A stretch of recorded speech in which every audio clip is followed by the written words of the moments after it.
돈 먹는 벌레 주제에 시끄럽고 여기 도장 찍으세요. 아니면 고장난 심장 그대로 집으로 가시든가. 수술을 앞둔 70대 노모에게 의사 아들이 15억 상가 포기 각서를 내밀었습니다. 찰싹? 어머니가 그 각서를 찢어버리는 순간 아들은 며느리가 지켜보는 앞에서 어머니의 뺨을 세차게 후려쳤습니다. 하지만 그들은 몰랐습니다. 그 냄새나는 국밥집 어머니가 건 전화 한 통이 병원 전체를 뒤덮을 검은 벤츠 수십 대를 불러오게 될 줄은 말이죠. 지금부터 15억에 눈이 멀어 자신의 어머니의 뺨을 후려친 아들이 무릎 꿇고 처절하게 후회하는 순간의 이야기가 시작됩니다. 오늘도 사연 끝까지 함께 해주세요. 명인대학병원 VIP 병동 603호. 온통 새하얀 벽과 시트로 둘러싸인 공간은 안락한 병실이라기보다는 차가운 무균실처럼 느껴졌습니다. 이영희는 몇 시간 뒤면 시작될 심장 수술을 앞두고 낯선 수술복 차림으로 침대 가장자리에 겨우 걸터 앉아 있었죠. 핏기 하나 없는 얼굴, 가늘게 떨리는 주름진 손이 그녀의 불안감을 그대로 보여주고 있었어요. 영희는 낡은 목걸이에 달린 남편의 사진을 생명줄처럼 꽉 붙잡았습니다. 여보, 나 너무 무서워요.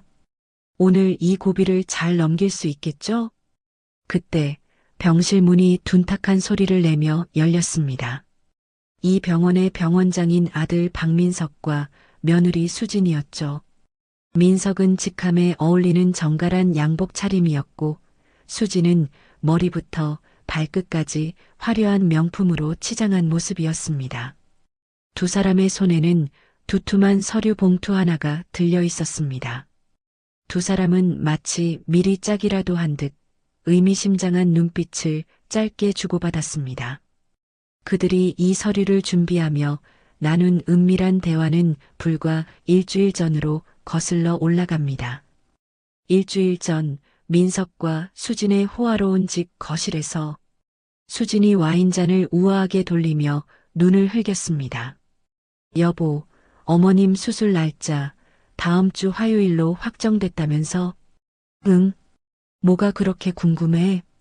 민석이 노트북에서 눈을 떼지 않고 대답했습니다. 궁금하지. 70대 노인네 심장 수술인데. 그거 위험한 거 아니야? 수진이 다른 꿍꿍이가 있는 말투로 꼬치꼬치 캐묻기 시작했습니다. 위험하지. 성공 확률 반반이야. 아니, 30%? 민석이 노트북을 덮으며 냉소적으로 말했습니다. 어머, 그럼 만약에 혹시라도. 수진의 목소리가 한 톤 높아졌습니다. 민석이 차가운 미소를 지었습니다. 만약을 대비해야지, 당연히. 어머니가 움켜쥐고 있는 그 15억짜리 상가 건물 말이야. 15억. 수진의 눈이 탐욕으로 번득였습니다. 그거면 우리 병원 신관 올릴 수 있겠는데? 어머니 살아계실 때 달라고 하면 절대 안 내놓으실 거야. 그 냄새나는 국밥집, 아버지와의 추억이니 뭐니 하면서 민석이 혀를 찼습니다. 그럼 어떡해? 수술 전에 받아내야지. 생사의 기로에 서 있을 때가 딱이네. 병원 확장 명목으로 달라고 해야지. 하지만 나중에 마음 바뀌시면 어떡해? 수진이 걱정스럽게 물었습니다. 어떻게든 받아낼 거야. 그러니까 변호사한테 서류 잘 준비해달라고 해야 돼.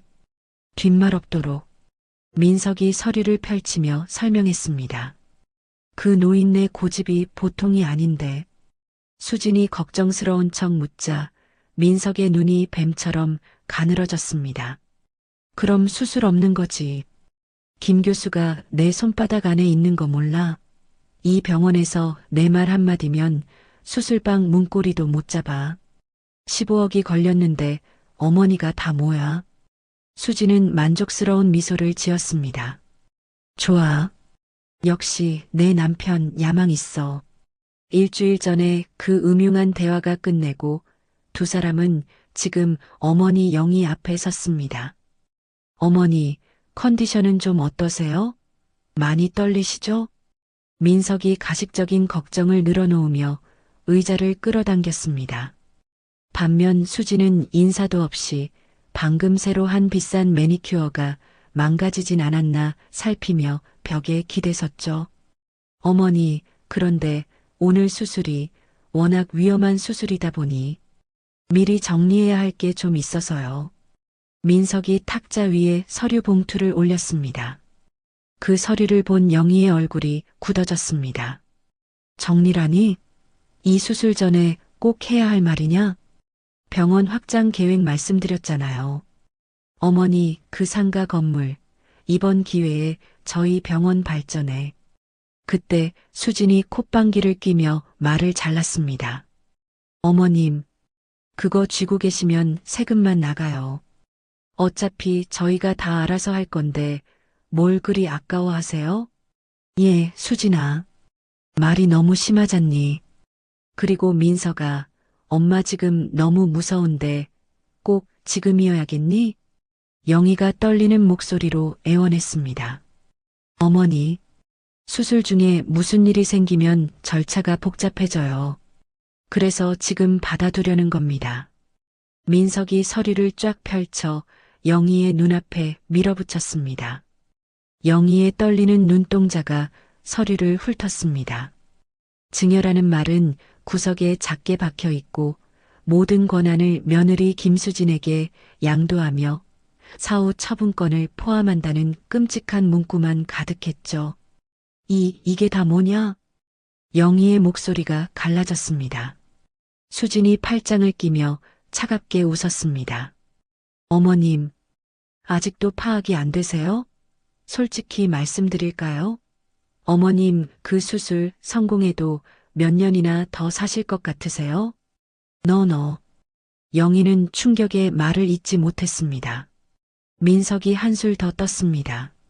어머니, 제가 그 냄새나는 국밥집 때문에 학창 시절부터 얼마나 창피했는지 아세요? 아직도 병원장 아들이 국밥집 아들이라고 수군거려요. 내가 너를 그 국밥 팔아서 의사 만들었는데. 영희의 눈에서 눈물이 터져 나왔습니다. 바로 그때 구원의 천사처럼 간호사가 들어왔습니다. 이영희 환자분 수술 준비 시간입니다. 들어가시죠. 영희가 간신히 일어나려 할 때 민석이 간호사를 막아섰습니다. 잠깐, 박 간호사. 아직 이야기가 안 끝나서 나가 계세요. 민석아, 수술 시간 다 되었다잖니. 영희가 절규했습니다. 민석이 지독한 미소를 지으며 어머니를 내려다봤습니다. 어머니, 제가 이 병원 주인입니다.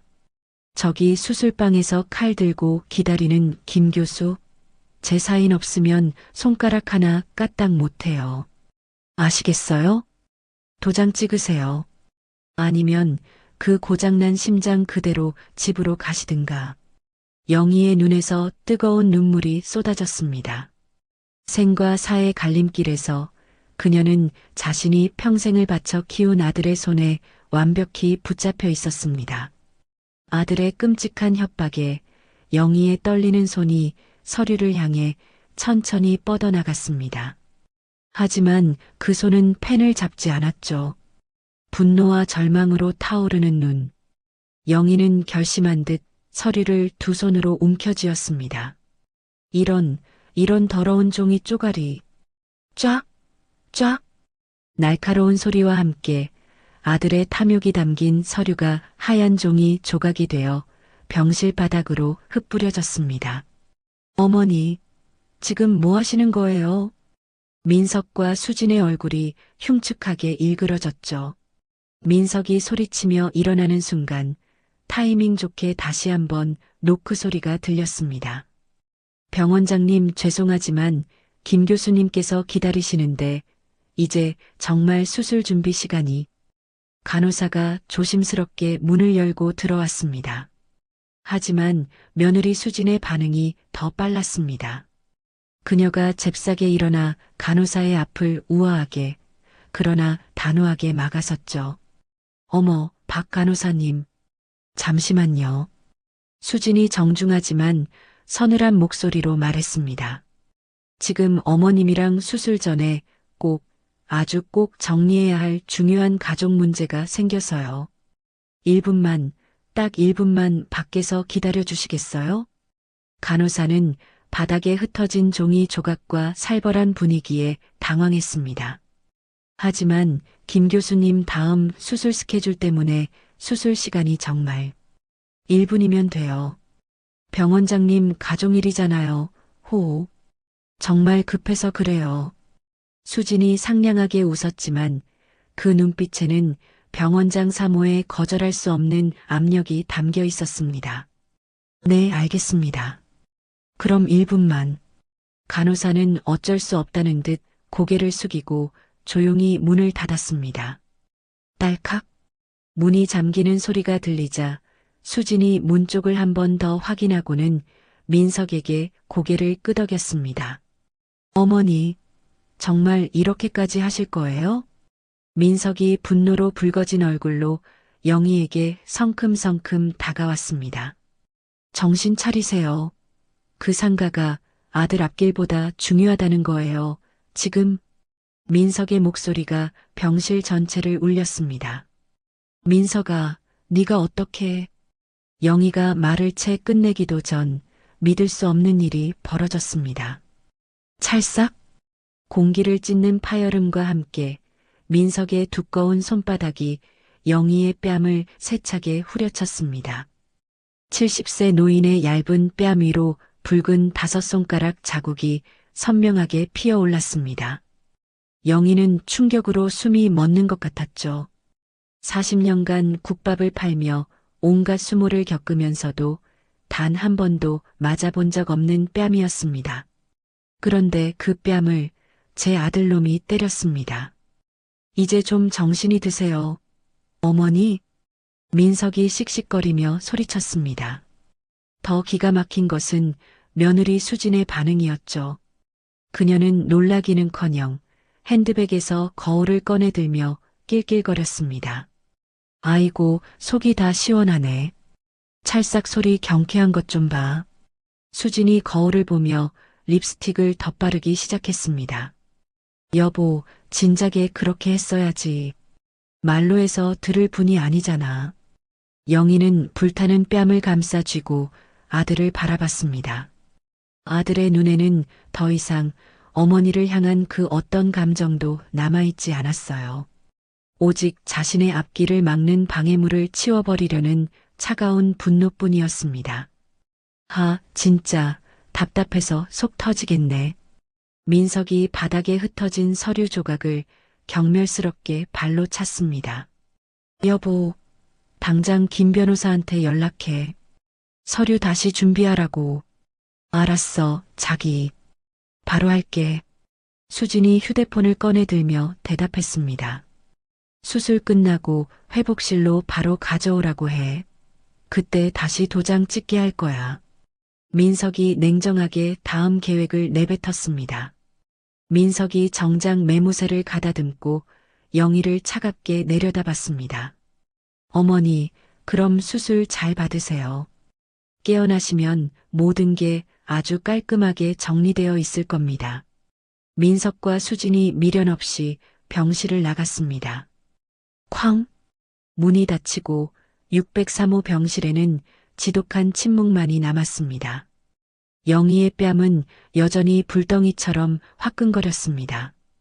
바닥에 흩어진 찢어진 서류 조각들은 마치 아들 손에 찢겨버린 자신의 심장 같았죠. 내가 뭘 그렇게 잘못했단 말이야.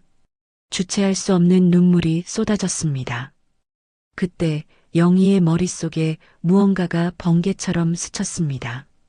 5년 전 영희의 오라버니가 몰래 쥐어준 휴대폰이었죠. 영희가 덜덜 떨리는 손으로 가방에 손을 넣었습니다. 가방 깊숙한 곳, 천을 덧대어 숨겨둔 주머니에서 검은색 폴더폰이 나왔습니다. 5년간 한 번도 켜지 않았던 낡은 폰. 단축번호 1번에는 오라버니라는 단 하나의 이름만 저장되어 있었습니다. 정말 죽을 것 같으면 그때 전화해라. 오라비의 마지막 목소리가 귓가에 맴돌았습니다. 평생 누구에게도 의지하지 않겠다 다짐했는데, 하지만 아들에게 뺨까지 맞고 목숨을 담보로 협박당하는 이 순간 영희는 더 이상 버틸 힘이 없었습니다. 영희가 떨리는 손가락으로 단축번호 1번을 길게 눌렀습니다. 뚜루루루, 뚜루루루. 신호음이 몇 번 울리고 잠시 후 굵직하고 위험 있는 남성의 목소리가 들려왔습니다. 여보세요? 오, 오라버니. 영희의 목소리가 갈라져 나왔습니다. 동생? 내 동생 맞니? 전화 너머에서 오랜만에 듣는 동생의 목소리에 놀란 기색이 역력했습니다. 네, 저예요, 오라버니. 이게 도대체 몇 년 만이냐? 무슨 일 있는 거지? 오라비의 목소리에 걱정이 가득 묻어났습니다. 영희는 목이 메어 말을 잇지 못했습니다. 뺨에 남은 아들의 손자국이 다시금 타오르는 것 같았죠. 오라버니, 나 좀 살려줘요. 영희가 간신히 울음을 터뜨리며 말을 꺼냈습니다. 내 아들이, 내가 목숨 바쳐 키운 내 아들 민석이가. 수화기 너머로 잠시 무서운 침묵이 흘렀습니다. 그리고 곧 천둥이 치는 듯한 분노가 폭발했습니다. 너 지금 어디에 있어? 세상에서 유일하게 자신을 지켜줄 단 한 사람. 오라버니의 그 목소리에 영희는 안도감과 서름이 뒤섞인 눈물을 쏟아냈습니다. 어머니 영희의 절박한 전화가 40년 만에 혜성그룹을 향한 신호탄이 된 줄도 모르고 아들 박민석은 병원장실에 있었습니다. 그는 최고급 가죽 의자에 몸을 깊숙이 파묻은 채 방금 자신이 저지른 패륜적인 손찌검은 까맣게 잊은 듯했죠. 만족스러운 미소로 집으로 돌아간 아내 수진과 통화하며 승리를 만끽하고 있었습니다. 여보, 김 변호사한테는 연락했어? 응, 오늘 안에 서류 다시 준비해서 병원으로 가져다 준대. 그 늙은이가 서류야 찢어버렸지만 그게 무슨 상관이야? 어차피 수술 끝나고 마취 덜 깼을 때, 비몽사몽일 때 도장 받아내면 그만이지. 도장은 그 낡아빠진 가방 안에 있을 거야. 맨날 거기 들고 다니거든. 수화기 너머로 수진의 교태 섞인 목소리가 들려왔습니다. 그럼 오늘 안에 그 15억이 우리 손에 딱 들어오는 거야? 당연하지. 15억.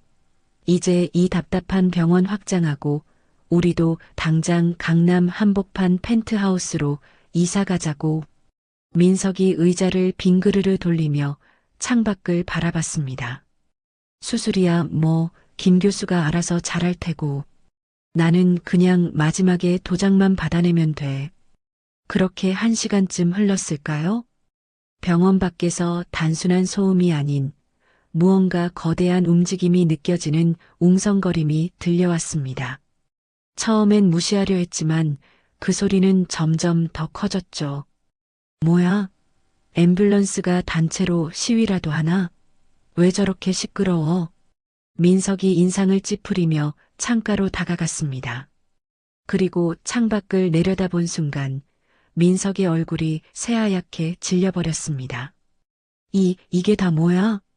쿵. 통화 중이던 휴대폰이 그의 손에서 미끄러져 바닥에 떨어졌습니다. 병원 정문 광장부터 본관 입구까지 번쩍거리는 검은색 최고급 벤츠 세단들이 끝도 없이 줄지어 서 있었습니다. 좋기 20대는 넘어 보였어요. 미쳤어. 민석이 창문에 얼굴을 박다시피 하고 아래를 내려다봤습니다. 그 수많은 차에서 똑같이 검은 양복을 입은 건장한 남성들이 수십 명이 쏟아져 나오고 있었습니다. 그들은 마치 잘 훈련된 사람들처럼 일사불란하게 움직이며 병원 로비로 향했죠.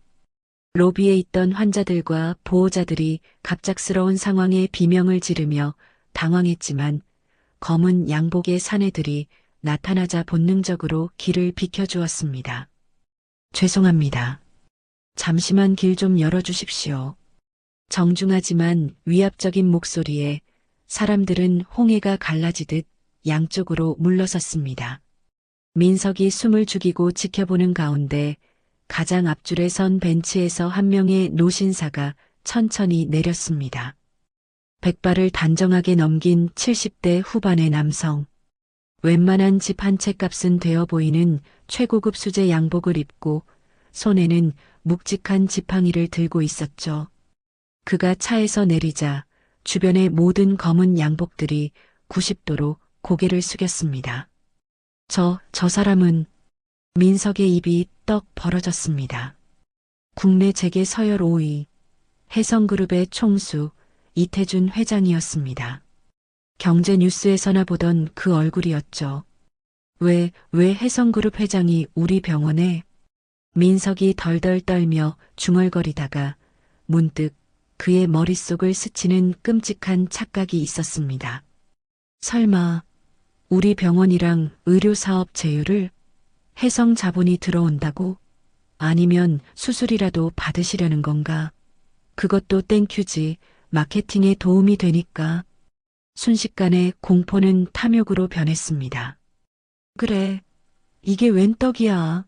15억이 아니라 1,500억짜리 기회일 수도 있어. 민석이 미친 사람처럼 가운을 여미고 병원장실을 뛰쳐나갔습니다. 이런 기회 절대 놓칠 수 없지. 엘리베이터를 기다릴 시간도 없었죠. 민석은 계단을 미친 듯이 뛰어내려가며 1층 로비에 도착했습니다. 그는 숨을 헐떡이며 젖먹던 힘까지 짜내 가장 위엄있고 온화한 미소를 지어 보였습니다. 회장님, 안녕하세요. 민석이 이태준 회장 앞으로 달려가 90도로 허리를 깊숙이 숙였습니다. 명인병원 병원장 박민석입니다. 어쩐 일로 여기까지, 혹시 어디가 불편하십니까? 민석의 아첨이 채 끝나기도 전이었습니다. 이태준은 민석을 쳐다보지도 않았습니다. 오히려 들고 있던 지팡이로 민석의 어깨를 퍽 소리가 나게 거칠게 밀쳐냈습니다. 아! 민석이 비명을 지르며 나동그라질 뻔했죠. 내 동생 영인이 어디 있어? 이태준의 목소리가 천둥처럼 로비 전체를 울렸습니다. 병원의 모든 환자와 직원들의 시선이 순식간에 집중됐습니다. 민석은 밀쳐진 어깨를 붙잡고 완전히 얼어붙었습니다. 네, 동생분이 이 병원에 계십니까? 잠시만요. 박 부장, 환자 명단 중에 이영인 환자분 찾아봐. 병원 데스크에 있던 박 부장이 빠르게 환자 명단을 찾았지만 이영인이라는 환자 명단은 없었습니다. 병원장님, 죄송하지만 그런 이름의 환자분은 저희 병원에 안 계십니다. 박 부장이 어안이 벙벙해 중얼거렸습니다. 영인이 내 하나뿐인 동생 이영인 말이다. 이태준이 분노로 지팡이를 바닥에 내리치며 고함을 질렀습니다. 그때 이태준의 곁에 그림자처럼 서 있던 40대 후반의 비서실장이 앞으로 나섰습니다. 그는 민석을 벌레 보듯 싸늘하게 쳐다보며 정확하게 말했습니다. 지금 회장님은 이영희 여사님을 찾고 계신 겁니다. 이영인에서 개명하신 걸로 알고 있습니다. 이영희요? 그건 제 어머니 성함인데. 민석의 머릿속이 하얗게 변했습니다. 비서실장이 차가운 목소리로 확인 사살을 했습니다. 맞습니다. 해성그룹 이태준 회장님의 유일한 친동생이신 이영희 여사님 말입니다. 쿵. 민석은 마치 벼락을 정통으로 맞은 것처럼 그 자리에 얼어붙었습니다. 어머니가 해성그룹 회장 동생이라고? 이태준이 피눈물이라도 흘릴 듯 붉어진 눈으로 민석의 멱살이라도 잡을 듯 다가왔습니다. 40년 만에 내 동생한테서 전화가 왔어. 당장 올라가지. 로비의 모든 사람들이 이 충격적인 광경을 숨죽여 지켜봤습니다. 민석은 다리에 힘이 풀려 그 자리에서 그대로 주저앉을 것만 같았습니다. 충격적인 폭로가 로비의 채 가라앉기도 전에 이태준 회장은 이미 엘리베이터를 향해 움직이고 있었습니다. 그는 방금 주저앉을 뻔한 병원장 박민석 따위는 안중에도 없다는 듯 묵직한 지팡이를 짚으며 603호를 향해 성큼성큼 걸어갔습니다. 그 뒤를 수십 명의 검은 양복 수행원들이 따랐죠. 잠깐, 같이. 민석은 다리가 후들거렸지만 이 믿을 수 없는 상황을 확인하기 위해 비틀거리며 그 뒤를 쫓았습니다. 병원 복도의 간호사들과 의사들은 거대한 검은 행렬이 지나가자 홍해처럼 양쪽으로 갈라지며 길을 터주었습니다. 쾅! 603호 VIP 병실 문이 거칠게 열렸습니다. 영인아. 이태준이 병실 안으로 들어서며 동생의 이름을 불렀습니다. 침대 가장자리에 위태롭게 앉아있던 영희의 모습이 이태준의 눈에 들어왔습니다. 머리는 엉망으로 헝클어져 있었고 왼쪽 뺨은 시뻘겋게 부어올라 선명한 5손가락 자국이 찍혀 있었습니다. 오, 오라버니. 영희가 고개를 드는 순간 이태준의 얼굴이 고통과 분노로 일그러졌습니다. 40년 만에 만난 하나뿐인 동생의 모습이 너무도 참혹했죠. 영희나, 이 오라비가 너무 늦었다. 이태준이 침대로 달려가 아이처럼 목 놓아 울며 동생을 끌어안았습니다. 제게 서열 5위 그룹 총수의 위험은 온데간데 없었죠. 이런 꼴로 살게 해서 내가 잘못했다. 내가 다 잘못했다. 뒤늦게 병실로 헐레벌떡 뛰어들어온 민석은 이 기가 막힌 광경에 입을 다물지 못했습니다. 아니 도대체 이게 무슨 상황입니까? 사람 잘못 찾은 거 아니에요? 민석이 본능적으로 병원장으로서의 권위를 내세우려 소리쳤습니다. 그때 이태준이 천천히 몸을 일으켜 민석을 돌아봤습니다. 40년간 쌓인 분노와 슬픔이 그의 눈에서 불길처럼 타올랐습니다. 내 놈이. 이태준이 지팡이를 들어 민석을 가리켰습니다. 내 엄마가 널 얼마나 힘들게 키웠는데 감히 내 어미의 뺨에 이 손바닥 자국. 내 놈 짓이냐? 퍽! 이태준의 지팡이가 민석의 정강이를 인정사정 없이 내리쳤습니다. 아! 민석이 비명을 지르며 그 자리에 무릎을 꿇었습니다. 회장님, 이게 무슨 짓입니까? 제가 이 병원 원장입니다. 내 어미가 누군지도 모르고 살았더냐? 이태준이 경멸하는 눈빛으로 민석을 내려다봤습니다.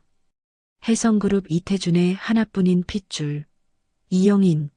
그게 바로 내 어머니다. 민석의 얼굴이 새하얗게 질렸습니다. 뇌가 작동을 멈춘 것 같았죠. 그럴 리가. 우리 엄마가 냄새나는 국밥집. 변호사에게 서류를 받고 병실로 달려온 수지는 이 상황을 보고도 도저히 믿기지 않았습니다. 자신이 평생 무시하고 구박했던 그 국밥집 시어머니가 대한민국 재계 5위 혜성그룹의 딸이라고? 지금 이거 꿈 아니지 여보? 무슨 드라마야? 수진이 어디서 본 것은 있어서 잊지도 않은 눈물을 짜내려 애쓰며 벽에 기댔습니다. 이태준이 수진을 벌레 보듯 쳐다본 후 다시 민석에게 시선을 돌렸습니다. 내가 40년간 그림자처럼 내 놈을 지켜봤다. 네. 내 놈 의과대학 등록금, 인턴 시절 네가 낸 의료사고 무마해준 돈, 미국 유학 자금, 이 병원 원장 자리까지 전부 내가 뒤에서 밀어준 거란 말이다. 민석의 입이 떡 벌어졌습니다. 자신의 성공이 오직 자신의 능력 때문이라 믿었는데 그 모든 것이 자신이 그토록 경멸했던 어머니의 배경 덕분이었다니요. 그런데 내 놈이 내 동생 뺨을 쳐? 이태준이 수행원 중 가장 앞선 김 비서를 불렀습니다. 김 비서. 네, 회장님. 당장 국세청, 금감원, 검찰. 동원할 수 있는 라인 전부 동원해. 네. 이명인 대학병원 재단 비리부터 박민석, 원장 개인 계좌까지 먼지 한 톨 남기지 말고 싹 다 털어버려. 즉시 처리하겠습니다. 김 비서가 곧바로 휴대폰을 꺼내 차갑게 지시를 내리기 시작했습니다. 왜, 외삼촌? 제가 정말 몰랐습니다. 어머니가 혜성그룹 분이신 줄 꿈에도 제발, 제발 한 번만 용서해 주십시오. 민석이 바닥에 엎드려 이태준의 바짓가랑이를 붙잡고 빌었습니다. 몰랐다고? 알았으면 극진히 모셨다는 이야기인가? 이태준이 기가 차다는 듯 비웃었습니다. 이 짐승만도 못한 놈. 그때 침대에 앉아있던 영희가 천천히 일어섰습니다. 그녀의 목소리는 더 이상 떨리지 않았죠. 오늘 수술 취소해요. 영희가 민석을 차갑게 내려다보며 말했습니다. 나는 혜성의료원으로 가겠습니다. 거기서 수술 받을 거예요. 어머니, 안 됩니다. 어머니, 제가 잘못했어요. 여기서 수술 받으세요. 민석이 울부짖으며 매달렸지만 영희는 눈길 한 번 주지 않았습니다. 김 비서, 이태준이 다시 지시했습니다. 지금 당장 혜성의료원에 연락해서 우리나라 최고 심장 전문의로 수술팀 대기시켜. 그리고 이 병원에 들어가는 우리 그룹 의료기기, 약품, 연구비 지원, 오늘부로 전부 중단시켜. 김 비서가 연달아 전화를 걸며 지시를 이행했습니다. 이태준이 동생 영희에게 다가가 어깨를 부축했습니다. 어느새 영희의 표정은 40년 전 혜성그룹의 고명딸다운 기품과 위엄을 되찾고 있었죠. 40년 동안 이런 고생만 시켜서 미안하다, 영희나. 이태준이 동생을 부축하며 말했습니다. 이제 집에 가자. 다시는 이런 놈들한테 당하고 살지 마. 영희가 마지막으로 바닥에 주저앉아 오열하는 민석을 돌아봤습니다. 하지만 그 눈빛의 모성에는 단 한 방울도 남아있지 않았습니다. 네가 내 뺨을 때린 그 순간 너는 더 이상 내 아들이 아니다. 영희는 그 차가운 말을 끝으로 이태준의 부축을 받으며 당당하게 병실 밖으로 나갔습니다. 어머니, 잘못했어요. 어머니. 민석은 바닥에 무릎 꿇은 채 텅 빈 병실에서 아연실색한 표정으로 울부짖을 뿐이었습니다. 대체 어쩌다가 대한민국 제5위 혜성그룹의 고명딸이 국밥집 주인으로 40년을 살다 제 아들에게 뺨을 맞는 신세가 되었을까요? 그 모든 비극의 시작은 수십 년 전으로 거슬러 올라갑니다. 웅장한 한옥과 서양식 건물이 위압적으로 어우러진 혜성그룹 본가. 화려한 샹들리에가 빛나는 거실에서 불호령이 떨어지고 있었습니다. 아버지, 저는 그 사람과 절대 결혼할 수 없어요. 20대 후반인 이영인, 혜성그룹의 외동딸이었습니다. 그녀는 아버지의 명령을 거부하며 단호하게 외쳤죠. 감히 네가 내 말을 거역한다는 거야. 혜성그룹의 창업주인 이 회장이 불같이 화를 내며 탁자를 쳤습니다. 대성그룹 아들과의 결혼이 우리 혜성이 반도체 시장으로 나아가는데 얼마나 중요한지 몰라. 저는 아버지의 사업 도구가 아니에요. 사랑하지 않는 사람과는 절대 결혼 안 해요. 그때 당시 30살이던 오라버니 이태준이 나섰습니다. 아버지, 영인이 말도 좀 들어보시죠. 억지로 한다고 될 일이. 시끄럽다. 내 놈도 동생 편을 드는 것이냐. 대체 어떤 놈이냐. 어떤 놈이 내 딸을 홀렸어. 영인이 떨리는 목소리로 그러나 단호하게 말했습니다. 명인 의대에 다니는 사람이에요. 박정호 씨라고 가난하지만 누구보다 훌륭한 분이에요. 의대생? 하? 가난뱅이 의대생 놈한테 내 딸을 줘? 이 회장이 기가 차다는 듯 비웃었습니다. 당장 그놈이랑 헤어지지 않으면 너는 내 딸도 아니다. 그로부터 일주일 뒤 깊은 밤이었습니다. 영희는 작은 가방 하나만 들고 그 화려한 저택을 몰래 빠져나왔습니다. 대문 앞에는 낡은 옷차림이지만 따뜻한 눈빛을 가진 남자 박정우가 그녀를 기다리고 있었죠. 영희나, 정말 괜찮겠어? 이렇게 나오면 다시는 못 돌아가. 정우가 걱정스럽게 물었습니다. 당신만 있으면 돼요. 나 이제 이영인 아니고 이영희로 살 거예요. 내 이름도 혜성그룹도 다 버릴 거예요. 영희는 정우의 손을 꼭 잡았습니다. 두 사람은 그렇게 혜성그룹이라는 황금 세장을 뒤로하고 사랑을 택해 어둠 속으로 사라졌습니다. 다음 날 아침 태준이 동생의 방을 찾았지만 방은 차갑게 비어 있었습니다. 침대 위에는 편지 한 장만 덩그러니 놓여 있었죠. 오라버니, 미안해요. 저는 아버지의 인형이 아니라 사람으로 살고 싶어요. 저를 찾지 마세요. 아버지께 죄송하다고 전해줘요. 이럴 수가. 태주는 한숨을 쉬었지만 곧 닥쳐올 아버지의 분노를 감당해야 했습니다. 영인이는 어디 갔어? 그놈이랑 도망쳤어? 이 회장의 분노가 집 전체를 울렸습니다. 아버지, 영인이도 자기 인생이. 인생? 혜성그룹 딸이라는 인생을 제 발로 찼어. 당장 호적에서 파버려. 오늘부터 이영인이라는 내 딸은 죽은 거다. 한편 영희는 정말 영희라는 이름으로 개병하고 정우와 서울 변두리의 작은 단칸방에서 신혼생활을 시작했습니다.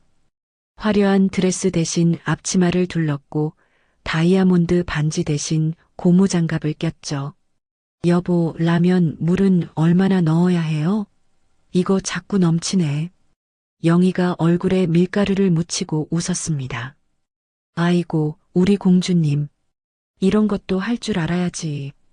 정우가 다정하게 영희를 안아주었습니다.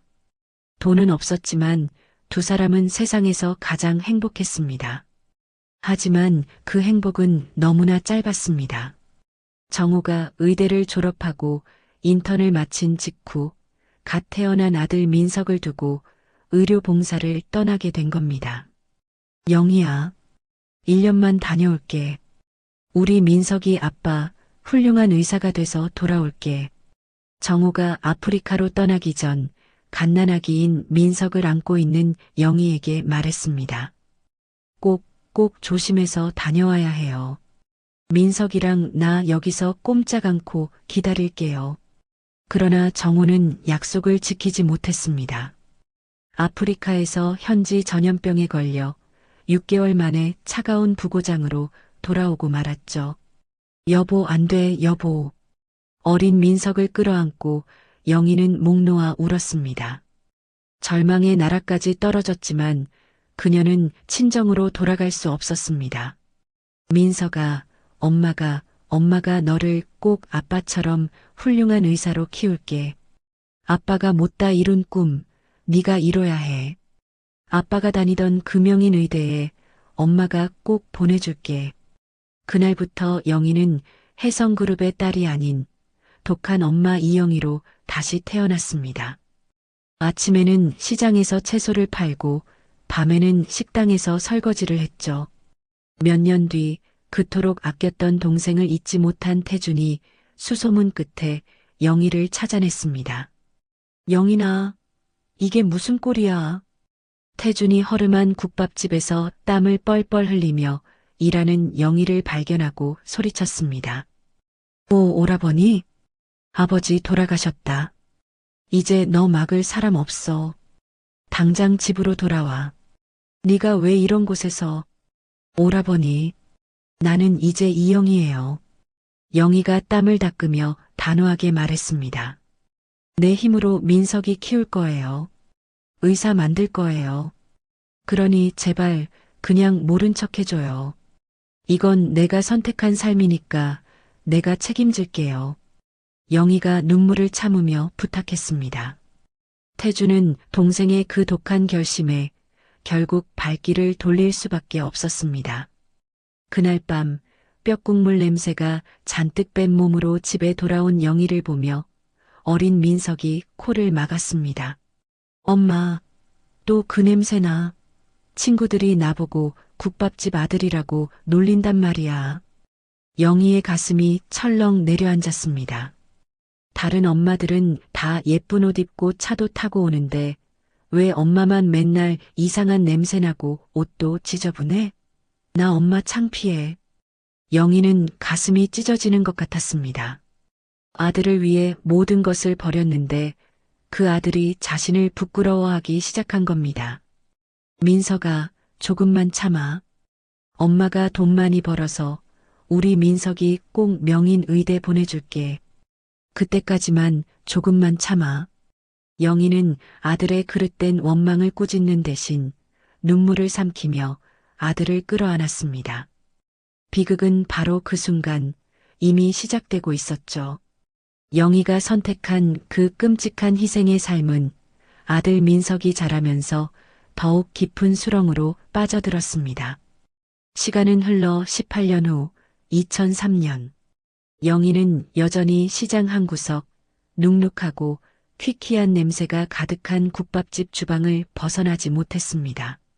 새벽 4시에 나와 펄펄 끓는 솥을 젓고 밤 10시가 되어야 퉁퉁 부은 다리를 이끌고 단칸방으로 돌아가는 삶이었죠. 영희야, 오늘도 고생 많았어. 국밥집 사장이 짬뽕 그릇을 내밀었습니다. 네, 사장님. 영희는 밥을 넘기지도 못하고 어렵게 입을 뗐습니다. 저기 사장님, 혹시 이번 달 월급을 미리 좀 가불이라도 안 될까요? 가불? 너답지 않게. 무슨 일인데? 우리 민석이가 드디어 그놈이 해냈어요. 명인의대에 합격했어요. 기쁨도 잠시, 영희의 얼굴이 다시 어두워졌습니다. 그런데 등록금이 2천만 원이나 부족해서요. 제발. 명인의대? 아이고, 그 비싼 데는 뭐가 좋다고. 영희야, 미안하다. 요즘 장사가 안 돼서 나도 죽을 맛이야. 가불은 어림도 없어. 영희의 얼굴이 잿빛으로 변했습니다. 마감일은 당장 내일 모레였죠. 그날 밤 단칸방에서 합격증을 받아든 민석이 불같이 화를 냈습니다. 뭐라고요? 등록금이 모자라요? 엄마, 지금 장난해요. 민석아, 엄마가 미안하다. 조금만, 일주일만 시간을 주면. 일주일이 어디 있어요? 등록 기간이 내일까지라고요. 다른 친구들은 벌써 다 냈단 말이에요. 민석이 소리를 질렀습니다. 엄마는 그 냄새나는 국밥집에서 18년 동안 일하고 대체 뭐 했어요? 고작 2천만 원도 못 구해서 내 앞길을 막아요? 민석이 가방을 내던지고 방으로 들어가 버렸습니다. 쾅!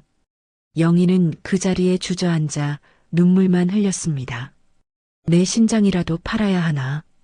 바로 그 시각 서울 강남의 혜성그룹 본사 펜트하우스 회장실이었습니다. 이태준이 밤늦게 걸려온 비서의 전화를 받았습니다. 회장님, 방금 보고가 올라왔습니다. 조카 되시는 박민석 군이 명인의대에 합격했습니다만 이영애 여사님이 등록금을 마련하지 못하고 계십니다. 태준의 미간이 좁혀졌습니다. 그는 지금까지 동생을 찾아가진 않았지만 그림자처럼 사람을 붙여 모든 것을 지켜보고 있었습니다. 얼마나 모자라지? 2천만 원입니다. 마감은 내일입니다. 하? 태준이 기가 차다는 듯 웃었습니다. 김비서, 특별 우수 인재 장학금 준비해. 명부는 명인의대 수석 입학생으로 하고 그 2천만 원, 아니 전액을 장학금으로 지급해. 내일 아침 바로 입금되도록. 알겠습니다, 회장님. 그리고 절대 혜성그룹이나 내 이름이 드러나서는 안 된다. 내 동생이 알게 해서는 안 돼. 다음 날 아침 절망에 빠져있던 영희에게 민석이 흥분해서 뛰어왔습니다. 엄마, 대박. 나 장학금 받았어요. 어디서 특별 장학생으로 뽑혔대요. 전액 지원이래요. 뭐라고? 장학금? 내가 수석이라서 뽑혔나 봐. 역시 난 천재라니까. 엄마, 이제 그 국밥집 당장 그만둬요. 의대생 엄마가 국밥이라니 창피해 죽겠어. 영희는 아들의 그 오만한 말을 들으면서도 그저 눈물만 흘렸습니다. 하느님, 부처님, 감사합니다. 영희는 그것이 아들의 실력이 아닌 보이지 않는 오빠의 도움이라는 것을 꿈에도 몰랐죠. 그 그림자 후원은 그 후로도 계속되었습니다. 몇 년 후 민석이 유학을 가고 싶다고 했을 때도 마찬가지였습니다. 엄마, 나 미국 하버드 연수 가고 싶은데 엄마 그 상가 건물 팔면 안 돼? 그 말을 하고 바로 다음 날 민석은 또다시 환호성을 질렀습니다. 엄마, 또 됐어. 해외 연수 프로그램에 내가 뽑혔어요. 하버드 전액 지원. 와, 나 왜 이렇게 운이 좋아? 부모 복은 없는데 내가 또 이런 복이 있네. 민석은 자신의 성공이 모두 자신의 천재적인 능력 덕분이라고 굳게 믿었습니다. 그렇게 괴물이 되어가는 아들을 보며 영희는 쌈짓돈을 털어 며느리 수진에게 밍크 코트까지 사다 바쳤죠. 어머님, 이런 촌스러운 건 어디서 사셨어요? 이런 건 냄새나서 못 입어요. 여보, 나도. 엄마가 해줄 수 있는 게 저런 것뿐이잖아. 푸. 그 비웃음 소리를 문 밖에서 들으며 영희는 가슴이 찢어지는 눈물을 삼켰습니다. 여보, 내가 민석이를 잘못 키우고 있는 걸까요? 민석은 자신의 발밑을 받치고 있는 거대한 두 기둥, 즉 어머니의 피눈물 나는 희생과 자신의 외삼촌이 주는 비밀 후원을 단 한순간도 알지 못했습니다. 그렇게 영희는 모든 진실을 가슴에 묻은 채 아들이 언젠가 철이 들기만을 바라며 참고 또 참아왔습니다. 그 참을성이 아들을 재앙으로 만들고 있다는 것도 모른 채 말입니다. 시간은 흘러 5년 전인 2020년 가을이 되었습니다. 영희의 칠순 잔칫날. 하지만 장소는 궁궐 같던 친정이 아닌 퀴퀴한 냄새가 나는 낡은 원룸이었죠. 시장 상인 몇 명이 가져온 잡채와 떡이 전부인 초라하기 짝이 없는 생일상. 그마저도 민석과 수지는 1분이 아깝다는 표정이었습니다. 어머니, 칠순 축하드려요. 저희 병원 일 때문에 바빠서 밥만 얼른 먹고 가볼게요. 민석이 시계를 힐끗거리며 말했습니다. 어머님, 촛불은 그냥 끄시죠? 케이크 크림 묻으면 제 명품 원피스 버려요. 호호. 올해는 사셔야죠. 수진이 코를 찡긋하며 억지 웃음을 지었습니다. 영희는 그저 쓸쓸하게 웃으며 고개를 끄덕일 뿐이었죠. 모두가 썰물처럼 빠져나가고 영희가 혼자 텅 빈 방에서 그릇을 닦고 있을 때였습니다. 똑똑. 조심스러운 노크 소리에 문을 열자 낯선 검은 정장의 중년 남성이 서 있었습니다. 이영희 여사님이십니까? 해성떡집에서 칠순 기념 송편 배달 왔습니다. 해성떡집이요? 저는 주문한 적이 없는데 회장님께서 동생분의 칠순이라 꼭 전해드리라고 하셨습니다. 영희의 심장이 쿵 하고 내려앉았습니다. 떨리는 손으로 상자를 열어보니 최고급 송편과 함께 폴더폰 하나와 쪽지가 들어 있었습니다. 영희가 떨리는 손으로 쪽지를 펼쳤습니다. 40년 만에 보는 오빠 이태준의 필체였죠. 영희나 칠순 축하한다. 네가 선택한 그 고집스러운 삶, 오빠는 존중한다.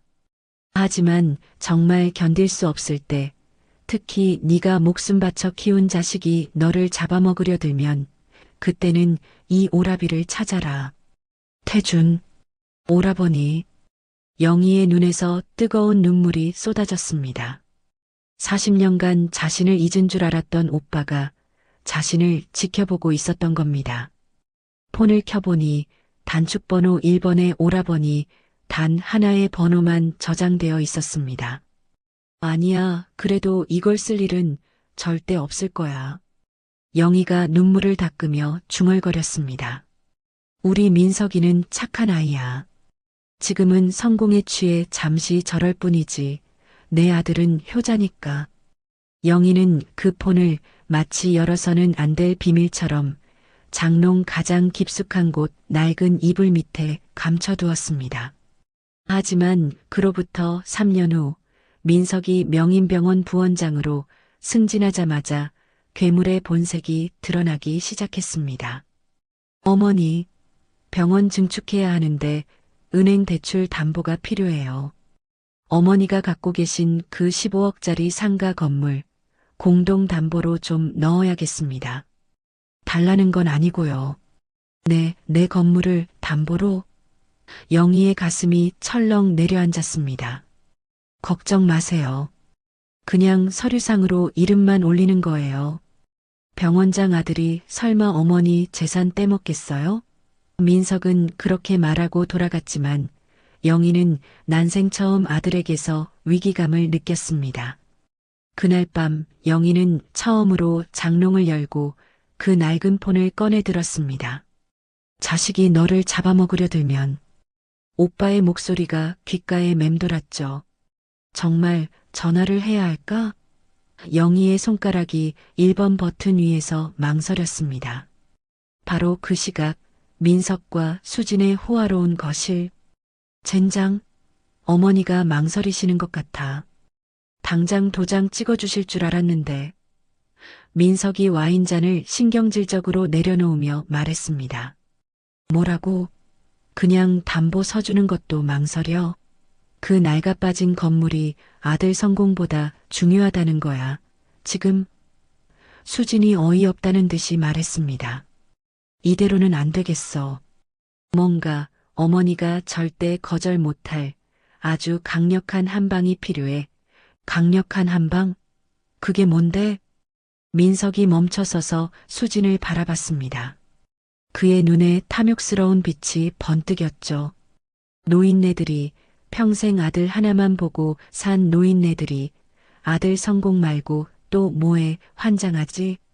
수진의 눈이 교활하게 빛났습니다. 어머, 설마. 그래. 손주. 미쳤어? 나 지금 임신할 생각 추호도 없는 거 알잖아. 내 몸매 망가지는 거 못 봐. 수진이 기겁하며 소리쳤습니다. 민석이 뱀처럼 웃었습니다. 누가 진짜로 나으래? 임신했다고 말만 하라는 거지. 거짓말로? 그래. 어머니. 수진이가 어머니 손주를 가졌어요. 이 병원 다 어머니 손주한테 물려줄 겁니다. 이렇게 말하는데 어느 노인네가 감히 거절하겠어? 민석이 완벽한 계획이라는 듯 웃었습니다. 그래도 나중에 배 안 불러오면 어떡해? 수진이 걱정스럽게 물었습니다. 멍청하긴. 유산됐어요. 어머니 스트레스 때문에. 하고 탓하면 그만이지. 그때쯤이면 이미 담보 서류에 도장 다 찍히고 대출도 다 나간 뒤야. 우리가 병원 먹으면 그만이라고. 수지는 그제야 감탄한 듯 박수를 쳤습니다. 어머, 자기. 진짜 머리 좋다. 역시 내 남편이야. 그럼 당장 전화해. 그 늙은이 손주 소리에 껌뻑 죽을 거니까. 같은 시각 폴더폰을 든 영희의 손이 망설이고 있던 바로 그때였습니다. 따르릉. 그때 마침 민석에게서 전화가 걸려왔습니다. 어머니, 지금 어디세요? 대박 소식? 민석의 목소리는 흥분으로 터질 것 같았습니다. 무슨 일이냐? 수진이가 임신했어요. 어머니, 손주가 생겼다고요. 어머니 손주. 뭐라고? 손주가? 영희의 얼굴이 순간 환해졌습니다. 네. 그러니까 어머니, 이 병원 증축하는 거 다 누굴 위해서겠어요? 다 우리 손주, 어머니 손주한테 물려주려고 하는 거잖아요. 그러니까 담보 아시겠죠? 민석의 그 계산된 거짓말에 영희의 손에 들려있던 낡은 폴더폰이 스르르 내려갔습니다. 그럼 해줘야지. 내 손주를 위해서라면 암 해주고 말고. 영희는 그렇게 아들이 이야기한 손주만을 생각하며 아들에게 또 한 번 내어주고 말았습니다. 멀리 해성그룹 본사에서는 태준이 김 비서의 보고를 받으며 주먹을 쥐고 있었습니다. 회장님, 민석 원장이 영희 여사님의 상가 건물에까지 손을 댄 것 같습니다. 손주를 핑계로. 그놈이 정말. 당장 저희가 나설까요? 아니다, 기다려. 영인이가 내 동생이 직접 전화할 때까지 기다려. 태주는 40년을 참아온 동생의 마지막 자존심을 지켜주고 싶었습니다. 하지만 영희는 며느리가 자신을 벌레 보듯 무시하고 아들이 노골적으로 재산을 요구해도 끝까지 그 전화를 걸지 않았습니다. 그러나 그 맹목적인 희생과 참음의 한계는 수술 당일 아들이 휘두른 손바닥에 의해 산산조각 났습니다. 찰싹 뺨이 터질 듯한 고통과 함께 영희는 모든 것을 깨달았습니다. 자신의 잘못된 희생이 아들을 괴물로 만들었다는 것을, 더 이상 참는 것은 아들을 괴물을 키우는 연료가 될 뿐이라는 것을, 베개 밑에 숨겨둔 폰을 꺼내며 영희는 결심했습니다. 이제 정말 끝이야. 영희가 단축번호 1번을 누르며 말했습니다. 그 전화 한 통은 40년 만에 첫 번째 연락이자 엄마로서의 잘못된 희생을 끝내고 이영희가 아닌 이영인으로 다시 서겠다는 준엄한 선언이었습니다. 오라버니, 나 좀 살려줘요. 어머니 영희가 오빠 이태준의 품에 안겨 해성의료원으로 옮겨진 지 3일 후 명인대학병원은 그야말로 아수라장이 되었습니다. 아침 이른 시간부터 국세청과 검찰 수사관들이 병원 전체를 뒤집어 놓았죠. 여기 회계장부 전부 박스에 담으세요.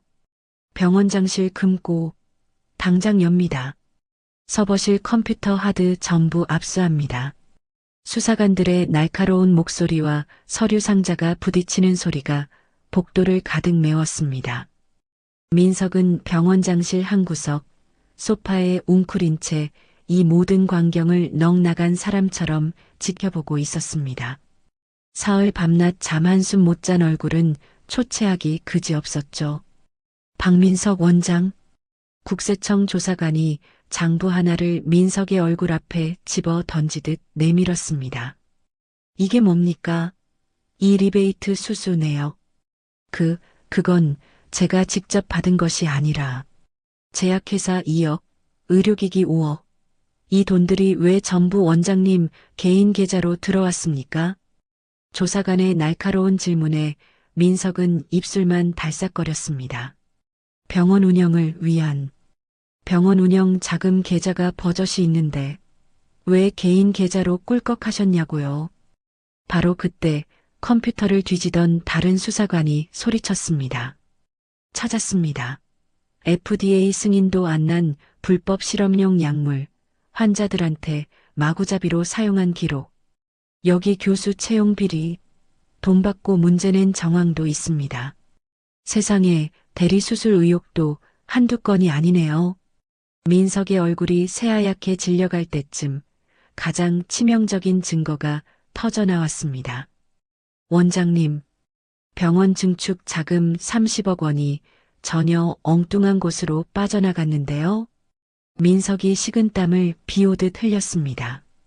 수진푸드라는 회사에 25억 원이 투자금 명목으로 흘러갔네요. 이거 박민석 원장님 부인 김수진 씨 친정 사업체 맞죠?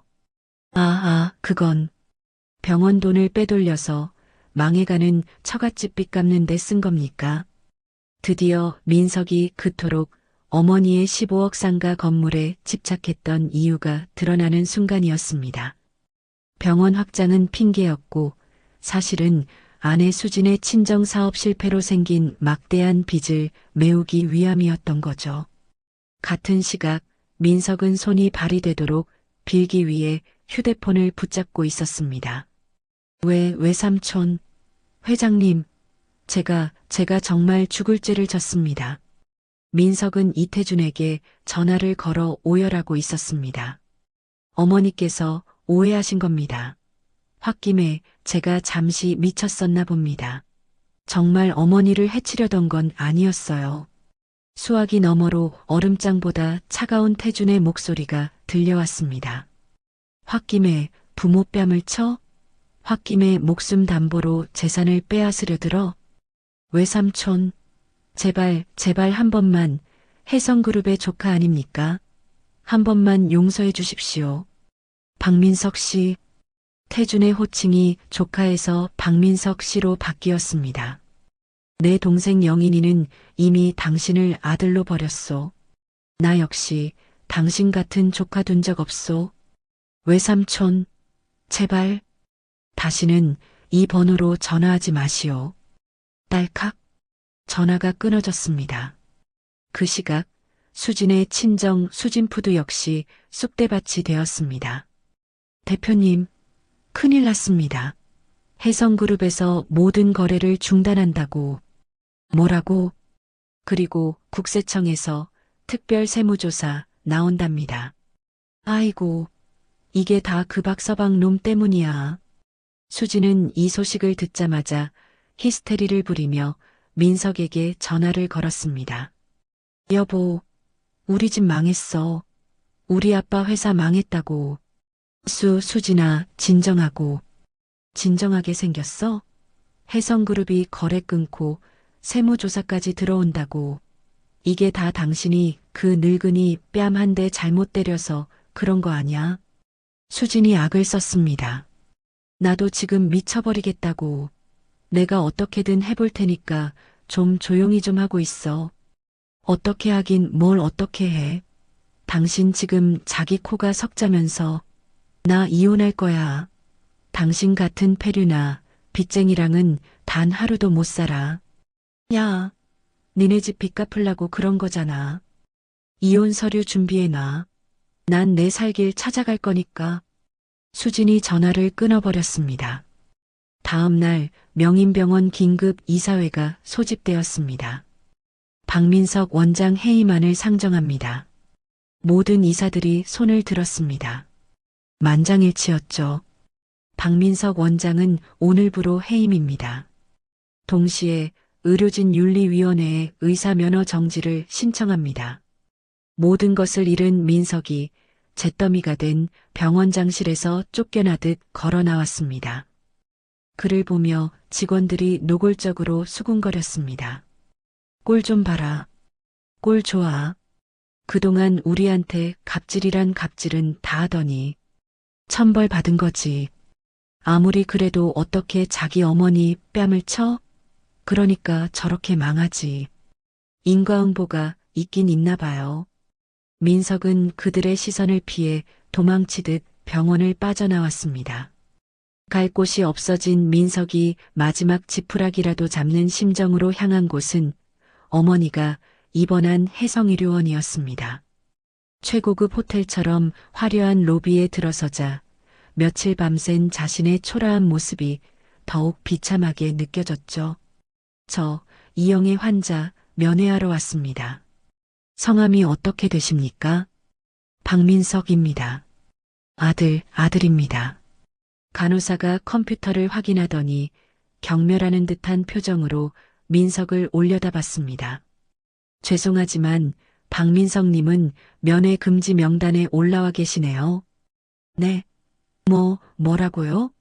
면회 금지요? 네. 환자분께서 박민석이라는 이름은 아들로 둔 적도 없으니 잡상인 취급해서 당장 내쫓으라고 직접 지시하셨습니다. 그때 건장한 보안 요원 2명이 민석의 양팔을 거칠게 붙잡았습니다. 나가주시죠. 이거나 내가 이 환자 아들이라고. 어머니. 민석이 발버둥 치며 소리쳤지만 보안 요원들은 그를 잡상인 끌어내듯 로비 밖으로 강제로 끌어냈습니다. 쿠당탕? 그때 마침 차가운 가을비가 쏟아지기 시작했습니다. 병원 입구에 내동댕이 쳐진 민석은 쏟아지는 빗속에서 멍하니 서 있었습니다. 차가운 빗물이 온몸을 적셨습니다. 내가 뭘 한 거지? 그제야 모든 것이 보였습니다. 자신이 그토록 자랑스러워했던 명인 의대 입학, 해성재단 장학금, 하버드 유학, 연수 프로그램, 자신이 운이 좋고 능력 있는 놈이라 누렸다고 생각했던 모든 것이 사실은 어머니의 피눈물과 그 어머니를 지켜보던 외삼촌의 거대한 후원이었다는 것을, 자신은 그 두 개의 기둥을 제 손으로 박살 내버린 겁니다. 엄마, 어머니. 민석은 빗물이 흥건한 바닥에 무릎을 꿇고 주저앉았습니다. 화려했던 병원장 박민석은 죽었습니다. 아무도 그를 동정하지 않았고 아무도 그에게 손을 내밀지 않았습니다. 모든 것을 잃고 나서야 어머니는 자신의 목숨 줄과도 같다는 것을 깨달았습니다. 아들 민석이 빗속에서 처참하게 무너져 내리던 바로 그 시각, 해성의료원 최고층 VIP 병실은 그와는 정반대로 따뜻한 가을 햇살로 가득 차 있었습니다. 영희는 대한민국 최고의 의료진에 의해 성공적으로 심장 이식 수술을 마치고 놀라운 속도로 회복 중이었죠. 오빠 태준이 매일같이 보내오는 최고급 꽃다발이 병실을 향기롭게 채우고 있었습니다. 수술 전 뺨을 맞고 절망에 빠졌던 70대 노인의 창백함은 온데간데 없었습니다. 영희의 얼굴에는 건강한 혈색이 돌아왔고 그 눈빛에는 40년간 잊고 살았던 해성그룹 이영인의 기품과 평온함이 되살아나고 있었어요. 여사님, 주치의 선생님께서 내일 퇴원 가능하다고 하십니다. 해성가 본가에 준비 다 해놓으라고 연락드릴까요? 전담 간병인이 정중하게 물었습니다. 고맙습니다. 그렇게 하세요. 영희가 부드럽지만 단호한 미소로 대답했습니다. 그때 영희가 잠시 생각에 잠기더니 간병인을 불렀습니다. 그리고 박민석이라는 사람에게 연락 좀 해주세요. 네, 아드님 말씀이십니까? 간병인이 조심스럽게 물었습니다. 아니요. 그냥 박민석 씨요. 마지막으로 딱 한 번만 내가 만나고 싶다고 전해주세요. 이틀 후 병실 문이 조심스럽게 열렸습니다. 한때 명인 대학병원의 위풍당당한 병원장이었던 남자는 없었습니다. 문을 열고 들어온 것은 며칠은 굶은 듯 비틀거리는 초라한 행색의 중년 남자였죠. 비싼 명품 정장 대신 낡고 구겨진 옷차림, 관리받던 피부 대신 덥수룩하게 자란 수염, 절망과 공포로 퀭해진 눈, 모든 것을 잃은 패배자의 모습이었습니다. 어머니. 민석이 떨리는 목소리로 저승사자를 만난 사람처럼 그녀를 불렀습니다. 영희는 침대에 반쯤 기대앉아 그저 덤덤하게 그를 바라보고 있었습니다. 그 표정에는 분노도, 원망도, 심지어 슬픔도 보이지 않았죠. 털썩? 민석은 그 차분한 시선을 견디지 못하고 침대 곁으로 기어오다시피 해 그대로 무릎을 꿇었습니다. 어머니, 제가 잘못했습니다. 민석이 바닥에 이마를 찌우며 눈물을 쏟아냈습니다. 저는 정말 어머니께 용서받을 자격도 없는 짐승입니다. 하지만 제발 한 번만. 민석이 영희의 손이라도 잡아보려고 침대 시트를 향해 손을 뻗었습니다. 영희는 그 더러운 손을 벌레라도 피하듯 조용히 거두었습니다. 민석아.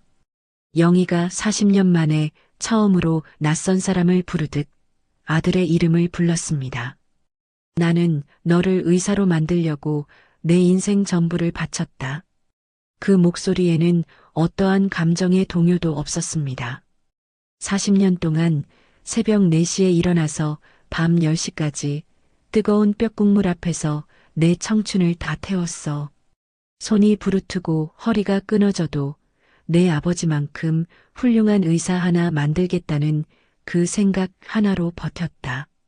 민석은 고개조차 들지 못하고 바닥만 긁으며 울었습니다. 그런데 너는 결국 내 아버지 같은 의사가 되지 못했구나. 영희가 조용히 말을 이었습니다. 아니, 너는 인간조차 되지 못했어. 어머니, 제발 어머니. 네가 그날 내 뺨을 때린 건 내 얼굴이 아니야. 영희의 차가운 목소리가 민석의 심장을 찔렀습니다.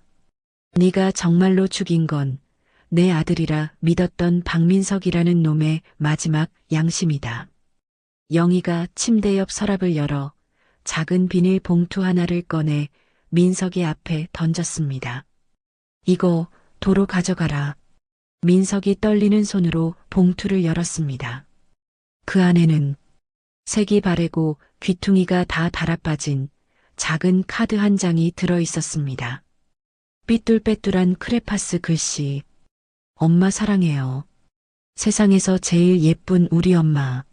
민석이가. 아. 민석은 그 카드를 보는 순간 짐승처럼 울부짖었습니다. 자신이 초등학교 1학년 어버이날에 만들어드렸던 카드였습니다.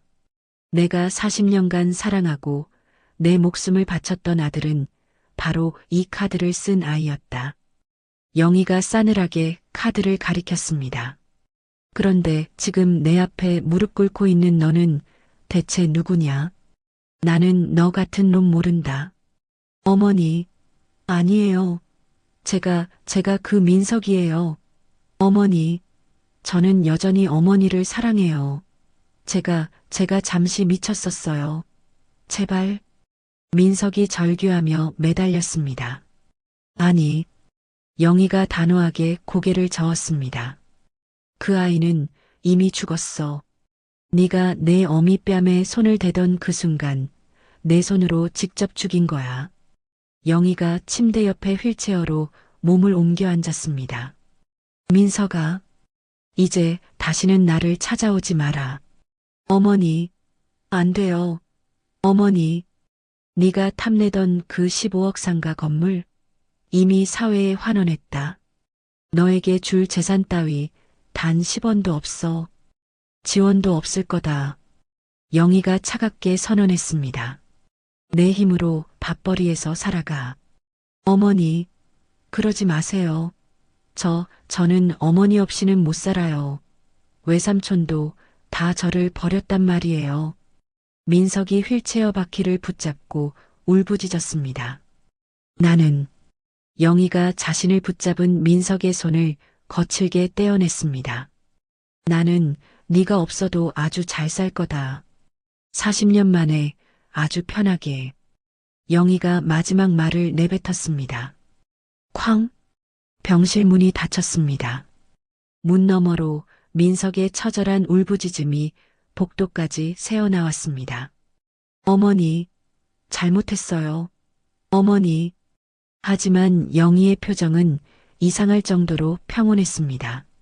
슬픔이 아니라 마치 40년간 자신을 짓눌러왔던 무거운 족쇄를 풀어낸 듯한 깊은 해방감이 느껴졌죠. 여사님, 괜찮으십니까? 복도를 지나던 간호사가 걱정스럽게 물었습니다. 영희가 창밖을 바라보며 40년 만에 가장 환한 미소를 지었습니다. 네, 괜찮습니다. 이제 정말 괜찮아요. 병실 안에서는 여전히 짐승 같은 울음소리가 들려왔지만 영희는 단 한 번도 뒤돌아보지 않고 새로운 삶을 향해 천천히 휠체어를 밀고 나아갔습니다. 아들 민석을 냉정하게 버리고 40년의 굴레를 끊어낸 지 1년 후 2025년의 봄이었습니다.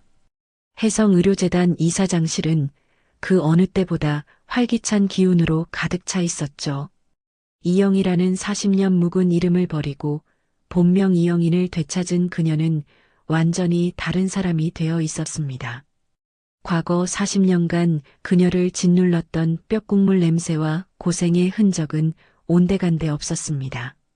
화려한 명품 대신 단정하고 기품 있는 네이비 정장을 입은 그녀에게서는 해성그룹 가문의 우아함과 자신감이 흘러나왔어요. 현재 무료 진료소 운영 현황은 어떻습니까? 영인이 부드럽지만 회의를 압도하는 확고한 목소리로 물었습니다. 네, 이사장님. 지난달에만 500여 명의 환자분들이 무료 진료를 받으셨습니다. 대부분 경제적 어려움으로 병원 문턱도 못 넘던 분들이셨어요. 직원의 보고에 영인이 고개를 끄덕였습니다. 아주 좋습니다. 내달부터는 예산을 증액해서 진료소를 두 곳 더 늘려서 운영하도록 하세요. 영인이 망설임 없이 지시했습니다. 그리고 제가 직접 현장에 나가서 환자들을 만나보겠습니다. 네, 이사장님께서 직접요? 직원들이 놀라자 영인이 40년 만에 되찾은 따뜻하고 여유로운 미소를 지었습니다. 네, 저도 과거에 그런 처지였거든요. 돈이 없어서 아픈 것보다 아파도 병원에 갈 수 없다는 절망감. 그분들의 마음 제가 누구보다 잘 알고 있습니다. 오후가 되어 영희는 오빠 태준과 함께 부모님의 산소를 찾았습니다. 봄꽃이 만개한 묘지 앞에서 두 남매가 나란히 절을 올렸죠. 아버지, 어머니, 영인이 왔어요. 정말 죄송합니다. 저 역시도 부모 가슴에 대못을 박은 딸이네요. 영인이 묘비를 닦으며 눈물을 흘렸습니다. 아버지, 저 이제야 제 인생을 찾았어요. 40년 동안 이영이라는 이름 뒤에 숨어 도망치듯 살았는데 이제는 아버지가 지어주신 이름 이영인이라는 제 이름으로 살아가고 있습니다. 따뜻한 봄바람이 그녀의 머리카락을 부드럽게 날렸습니다. 태준이 그런 동생의 어깨를 다정하게 감쌌죠. 영인아, 아버지가 살아계셨다면 너를 누구보다 자랑스러워 하셨을 거다. 고마워요, 오라버니. 40년 동안 저를 끝까지 포기하지 않고 지켜봐 주셔서 이제부터가 진짜 내 인생이야. 마음껏 행복하게 살아라, 내 동생. 두 남매가 40년 만에 되찾은 평화를 만끽하던 바로 그 시각. 경기도의 한 작은 요양병원. 한때 명인 대학병원의 병원장이었던 박민석은 이곳에서 간호조무사 보조로 일하고 있었습니다. 어이, 박씨. 사무실 할머니 기저귀 갈아드려야지. 뭐해요? 간호사의 날카로운 지시에 민석이 황급히 고개를 숙였습니다. 네, 알겠습니다. 금방 가겠습니다.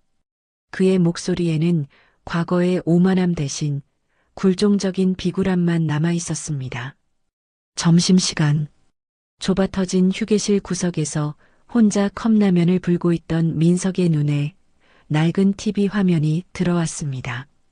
오늘 해성의료재단 이영인 이사장은 무료진료소 확대 운영 계획을 발표했습니다. 민석의 손에 들린 젓가락이 부들부들 떨리기 시작했습니다. 화면 속에는 수백 명의 기자들 앞에서 스포트라이트를 받으며 환하게 웃고 있는 어머니, 아니, 이영인 이사장이 있었습니다. 저희 재단의 목표는 경제적 어려움 때문에 단 한 분이라도 치료를 포기하는 일이 없는 세상을 만드는 것입니다. 민석이 컵라면을 넘기지 못하고 헛구역질을 했습니다. 저도 과거의 어려운 시절을 보냈기에 그분들의 마음을. 존경받는 의료재단 리더 이영인 이사장. TV 화면 하단에 뜬 자막이 민석의 눈을 사정없이 찔렀습니다.